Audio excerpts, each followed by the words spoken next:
Hi everybody, Mrs. Morris here. So since we're going to be talking about journeys and adventures this year and having the courage to take those journeys, I wanted to do a read aloud with you on the Miraculous Journey of Edward Tulane. This is a book by Dicamillo and it's one of my favorites. So we'll read a chapter and then we'll do some thinking about it. So the Miraculous Journey of Edward Tulane. There's a great illustration right there.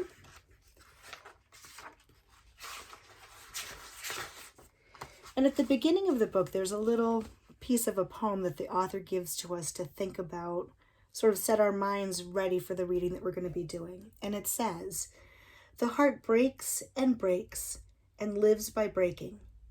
It is necessary to go through the dark and deeper dark and not to turn." That's from The Testing Tree by Stanley Kunitz. And then on with our book, Chapter 1. Once in a house on Egypt Street, there lived a rabbit who was made almost entirely of china. He had china arms and china legs, china paws and a china head, a china torso and a china nose. His arms and legs were jointed and joined by wire, so that his china elbows and china knees could be bent, giving him much freedom of movement. His ears were made of real rabbit fur, and beneath the fur there were strong bendable wires, which allowed the ears to be arranged into poses that reflected the rabbit's mood: jaunty, tired, full of ennui. His tail, too, was made of real rabbit fur and was fluffy and soft and well-shaped. The rabbit's name was Edward Tulane, and he was tall. He measured almost 3 feet from the tip of his ears to the tip of his feet. His eyes were painted a penetrating and intelligent blue. In all, Edward Tulane felt himself to be an exceptional specimen. Only his whiskers gave him pause. They were long and elegant, as they should be, but they were of uncertain origin. Edward felt quite strongly that they were not of the whiskers of a rabbit. Whom the whiskers had belonged to initially, what unsavory animal, was a question that Edward could not bear to consider for too long. And so he did not. He preferred, as a rule, not to think unpleasant thoughts. Edward's mistress was a 10-year-old dark-haired girl named Abilene Tulane, who thought almost as highly of Edward as Edward thought of himself. Each morning, after she dressed herself for school, Abilene dressed Edward.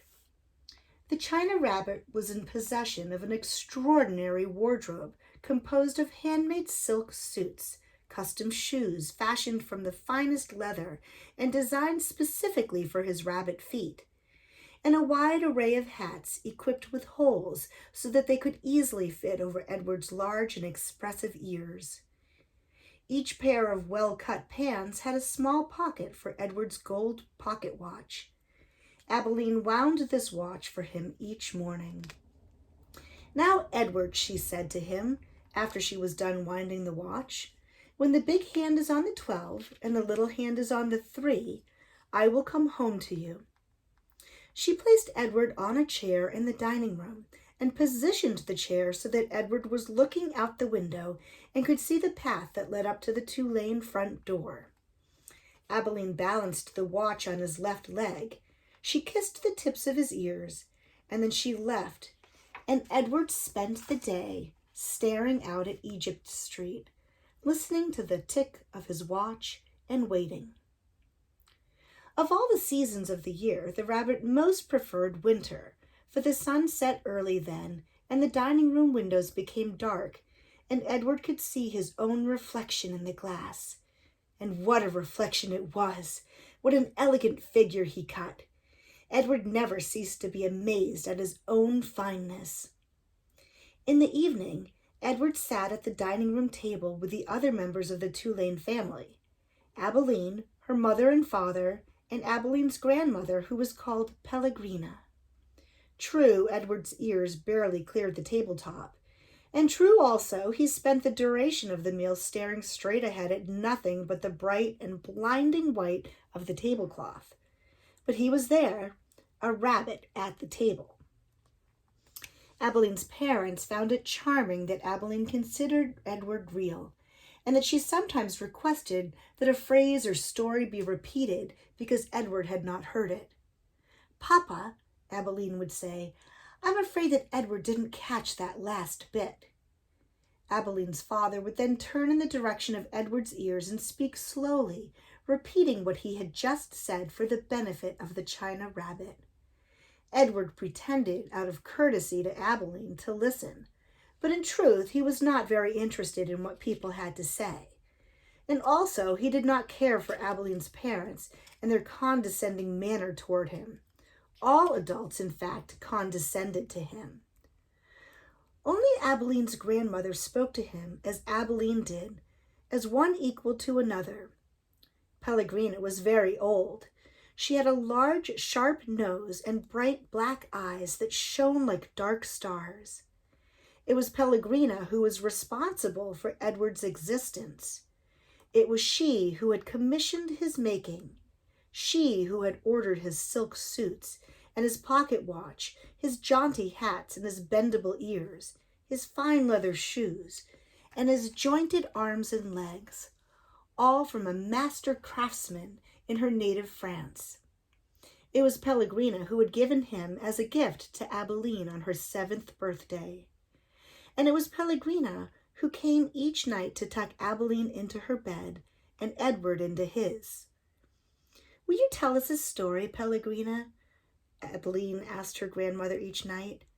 "Not tonight, lady," said Pellegrina. "When?" asked Abilene. "What night?" "Soon," Pellegrina said. "Soon there will be a story." And then she turned off the light, and Edward and Abilene lay in the dark of the room. "I love you, Edward," Abilene said each night after Pellegrina had left. She said those words, and then she waited, almost as if she expected Edward to say something in return. Edward said nothing. He said nothing because, of course, he could not speak. He lay in his small bed next to Abilene's large one. He stared up at the ceiling and listened to the sound of her breath entering and leaving her body, knowing that soon she would be asleep. Because Edward's eyes were painted on and he could not close them, he was always awake. Sometimes, if Abilene put him into his bed on his side instead of on his back, he could see through the cracks in the curtains and out into the dark night. On clear nights the stars shone, and their pinprick light comforted Edward in a way that he could not quite understand. Often he stared at the stars all night until the dark finally gave way to dawn. That's the end of chapter 1.